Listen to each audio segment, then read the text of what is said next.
Dan beliau juga adalah public figure dan entrepreneur, juga penulis buku Inspirasi Badai Pasti Berlalu dan bukunya yang terbaru Success Before 30. Langsung saja kita sambut Bapak Chandra Putra Negara.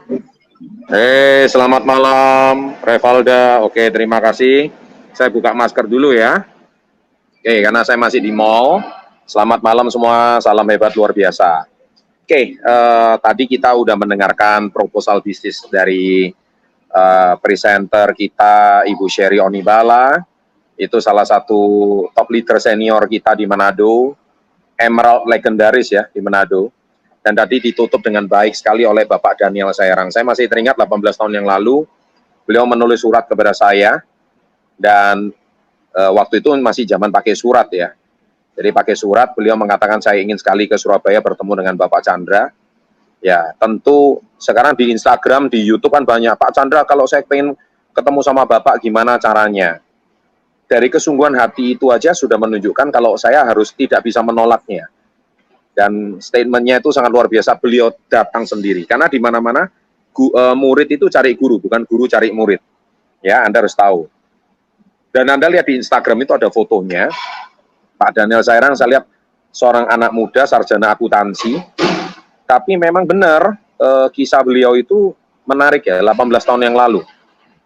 Bahkan beliau bilang ke Surabaya, nggak punya uang, ya. Jadi cuma naik tiket pesawat, di sini tinggal di rumah tantenya di Surabaya, dan akhirnya kesungguhan hatinya yang membuat dia berhasil sampai hari ini.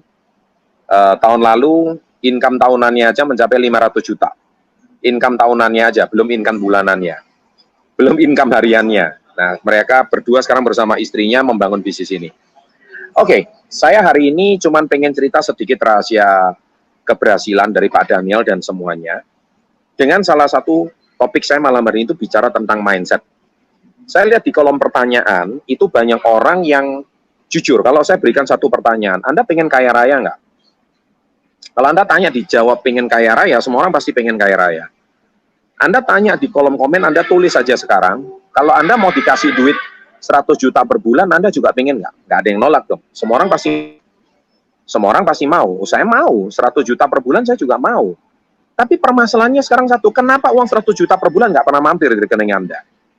Jangankan 100 juta per bulan, mau cari 5 juta per bulan aja susahnya minta ampun. Ya kan? Nah ini sekarang pertanyaan saya adalah, ada apa itu semua? Tadi Anda bertanya ke sebuah pertanyaan-pertanyaan menurut saya itu mencerminkan bahwa Anda sungguh orang yang sangat bingung. Terus pertanyaannya apakah bisnis ini MLM atau tidak? Sekarang gini loh ya, forget it about MLM ya. Menurut saya itu tadi Pak Daniel sudah menjawab dengan sangat baik tentang sekarang bisnis itu udah mix. Sekarang saya mau tanya, Tokopedia itu MLM nggak? Ya kan? Shopee itu MLM nggak? Ya MLM dong. Ya, dia menciptakan reseller banyak. Ya kan, resellernya jualan produk di marketplace-nya. Gitu loh. Ya kan? Terus, kenapa Anda mempertanyakan MLM? MLM itu sejenis apa? Virus apa? Atau setan apa? Gitu loh. Sehingga kok Anda takut, oh di agama saya dilarang dengan MLM. Sorry, tolong diperjelas dulu. MLM itu apa? Saya pertegas dulu bahwa kita bukan MLM, kita adalah direct selling. MLM itu sebenarnya cuma sebuah sistem multi-level marketing. Namanya cuma kata marketing, multi-level, pemasaran berjenjang. Tapi tidak, itu kan cuma strategi bisnis. Tetapi sebenarnya yang benar itu adalah direct selling. Direct selling itu adalah penjualan langsung. Tokopedia itu adalah direct selling. Shopee itu direct selling. Lazada itu direct selling. Kita juga punya marketplace namanya kkd.id. Sampai hari ini kita sudah punya 100.000 member. Nah, itulah membuat reseller kita semakin lama semakin banyak. Nah, jadi itu lupakan itu semua. Anda mau tanya MLM nggak? MLM itu nomor 2. Yang terpenting sekarang Anda mau punya penghasilan nggak? Kalau ditanya anak muda semua pengen punya penghasilan, semua pasti pengen punya. Minimal bayar uang kuliah sendiri, hari ini bisa membantu menafkahi orang tua. Tapi sekarang pertanyaan saya satu, kenapa Anda belum punya penghasilan banyak? Bahkan mau cari 5 juta per bulan aja susah. Nah, sekarang jawaban di luaran itu semua cuma jawaban ranting. Kalau pohon itu ada rantingnya. Hari ini saya akan jawab secara akarnya. Oke ya, sekarang tolong catat di kolom chat. Catat kata-kata saya, sukses berpola, gagal juga berpola. Catat itu. Sekarang juga, saya ingin Anda mencatat, menunjukkan keseriusan Anda. Sukses berpola, gagal juga berpola. Itu yang saya mau. Ya, jadi ini tolong Anda jawab dulu. Ya, ini ada yang tulis, impianku bisa dapat passive income. Semua orang juga mau passive income, tapi forget it. Lupakan dulu mau active income, passive income. Tuh, catat dulu, sukses berpola, gagal berpola. Ini dulu yang saya mau Anda jawab dengan benar. Ya, karena ini sangat menentukan apakah Anda mau, jangankan ngomong passive income, active income aja nggak bisa dapat, mau dapat passive income. Oke, malam hari ini saya akan sedikit lama, karena saya kasih sedikit bonus, karena semakin Anda bersemangat, saya juga semakin bersemangat membagikan informasi. Mari kita terlebih dulu dengar doktrin orang tua kita dahulu. Waktu kecil kita sering nggak dapat kata-kata seperti ini, jangan pegang uang, uang itu kotor. Ada nggak? Ya, ayo, yang ada tolong tulis di kolom komen. Oh ya, uang itu kotor. Nah, Anda tahu nggak, secara nggak langsung, karena yang berbicara uang itu kotor adalah orang tua. Nah, orang tua secara nggak langsung menanamkan mindset kepada kita bahwa uang itu kotor. Ketika uang itu kotor, maka sesuatu barang yang kotor, itu Anda pasti menolak. Nah, itulah sebabnya sampai hari ini Anda sulit menabung. Kenapa? Menabung itu berarti Anda menyimpan uang. Kalau Anda menyimpan uang, berarti bawah sadar Anda sebenarnya menolak. Sehingga uang yang masuk nggak lama lagi keluar. Kenapa nggak lama lagi keluar? Karena jawabannya satu. Karena bawah sadar Anda mengatakan bahwa uang itu kotor. Nah, bahaya nggak kalau bicara mindset? Bahaya. Makanya lupakan dulu income besar. Lupakan dulu active income, passive income. Itu semua bahasa keren. Tapi nggak guna kalau mindset Anda nggak punya sebuah belief system, sukses itu berpola. Nah, ini dulu. Ya, itu salah satu contohnya tentang uang itu kotor. Oke, banyak yang bertanya juga sama saya, Pak Chan, kenapa saya nggak punya tim yang kuat?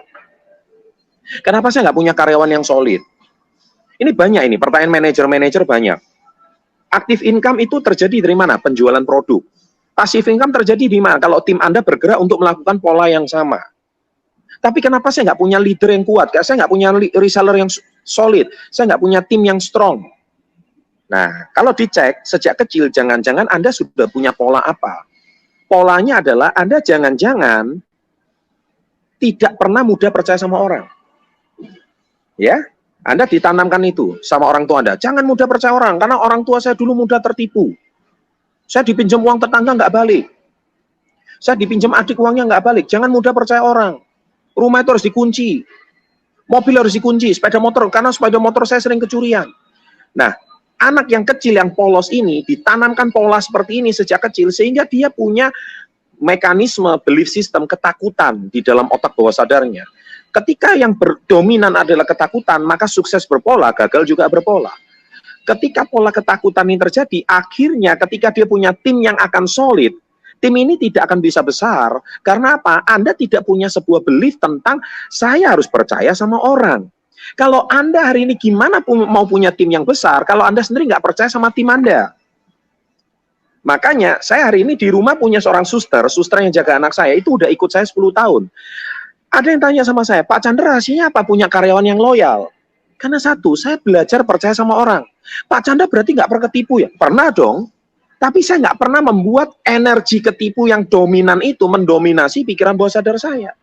Saya lebih kuat energi percaya, trust kepada orang, itu yang lebih mendominasi daripada saya pernah ketipunya. Nah, sekarang tolong cek bawah sadar Anda sendiri. Apakah Anda hari ini mempunyai sebuah mindset bahwa saya lebih takut ketipunya, saya lebih takut ditipu karyawannya. That's why Anda nggak punya tim yang kuat, Anda nggak pernah punya leader yang kuat. Karena bawah sadar Anda sudah bermasalah. Karena sukses berpola, gagal juga berpola, dan itu berpola terus. Kalau gagal itu berpola terus, akhirnya tim yang tidak solid itu akan berpola terus. Lupakan dulu passive income. Active income aja nggak becus. Oke, bicara lagi, saya pengen punya uang yang banyak. Semua orang punya, mau. Tetapi software Anda tentang definisi tentang uang sendiri itu sudah salah. Ya kan? Nah, sekarang jangan gaul sama orang suku tertentu. Itu didikan orang tua. Kalau suku tertentu itu itu cuman mau maling uang negara kita.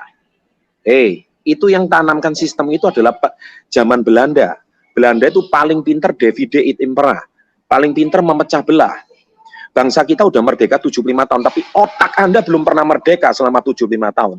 Dan itu ditanamkan dengan kuat oleh orang tua Anda. Sehingga itu berpola dan orang tua Anda menanamkan Anda sejak kecil. Itulah sebab Anda hari ini tidak bisa, karena Anda masih terbelenggu, Anda belum merdeka. Anda tahu mengapa? Karena jawabannya satu, yaitu mekanisme atau pola bawah sadar Anda masih takut dengan orang suku tertentu. Ini zaman apa? Zaman sekarang adalah kalau Anda mau sukses, ya Anda harus belajar dengan orang yang sukses. Kalau Anda mau sukses, Anda harus belajar dengan orang yang sudah terbukti berhasil. Ikuti caranya tanpa melihat sukunya apa, tanpa melihat agamanya apa. Nah, itulah baru Anda bisa membranding bawah sadar Anda, mengulang sistem bawah sadar Anda dengan benar. Dan itu baru namanya sukses berpola dan gagal berpola. Nah, pada malam hari ini, saya begitu bersemangat. Mengapa? Saya perhatikan semua di kolom komen. Pertanyaan Anda itu cuma pertanyaan kelas ranting. Anda tidak menjawab ke akarnya. Kalau hari ini Anda pengen mengetahui permasalahan kenapa Anda belum kaya hari ini, kenapa Anda belum sukses hari ini, kenapa Anda belum menemukan bisnis yang tepat sampai hari ini, dan semua pertanyaan why itu tadi, cek dulu apa isi bawah sadar Anda. Kalau pikiran bawah sadar Anda sendiri masih bermasalah, bagaimana Anda hari ini bisa menemukan kemakmuran, kesuksesan yang Anda inginkan? Sebagai contoh lagi, hari ini itu contoh kedua ya, tentang tim. Contoh yang ketiga, definisi Anda tentang uang aja masalah. Uang itu sumber kejahatan. Anda kalau dengar orang kaya sudah alergi, takut. Saya pengen kaya sih Pak, tapi, nah ada tapinya. Nah rupanya bawah sadarnya dicerminkan orang tuanya mencerminkan apa? Orang tuanya berkata, uang nggak dibawa mati nak. Ya, yang penting ibadah nomor 1. Uang itu nomor 2, karena uang nggak hidup di dunia ini sementara, uang nggak dibawa mati. Kata-kata itu seolah-olah indah. Tetapi jangan pernah berharap Anda kaya raya. Kalau Anda memegang beli sistem itu. Kata-kata itu indah, ibadahlah nomor 1. Ya, ibadah itu nomor 1. Uang itu nomor 2, uang itu nggak dibawa mati. Karena ibadah itu nanti akan dibawa sampai ke akhirat. Kata-kata itu seolah-olah indah. Tetapi sekali lagi, jangan pernah berharap Anda hari ini itu bisa sukses dan kaya raya, punya uang banyak, kalau Anda memegang belief itu. Saya hari ini kenal dengan banyak pemimpin agama yang kaya raya, yang sukses, tapi mereka nggak pernah berkata seperti itu. Mereka berkatanya justru seperti apa? Mereka berkata, kalau tanpa uang bagaimana tempat ibadah bisa dibangun? Kalau tanpa uang bagaimana kita bisa menafkahi dan memberikan makan umat uang yang banyak? Loh, itu beda mindset, beda cara berpikir. Dan kalau tanpa uang, hari ini bagaimana kita itu bisa menciptakan sebuah pahala untuk yang kita nikmati setelah kita meninggal nanti? Cara kata-kata aja, beda penulisan kata-kata, itu sudah beda hasil. Jadi hari ini, so you have to be careful. Anda harus benar-benar berhati-hati dengan kata-kata yang Anda ucapkan. Setiap kata-kata yang Anda ucapkan itu bermasalah. Contoh lagi, satu lagi terakhir, kalau kita mau beda-bedaan mindset. Anda pernah nggak dengar kata-kata seperti ini? Jangan mandi air hujan. Ya, kalau nanti mandi air hujan, nanti kepala Anda akan pusing. Saya sering dengar kata-kata itu. Nah, gimana dengan anak-anak yang main di hujan-hujanan, main bola di pinggir jalan? Kenapa kepala mereka tidak pernah pusing?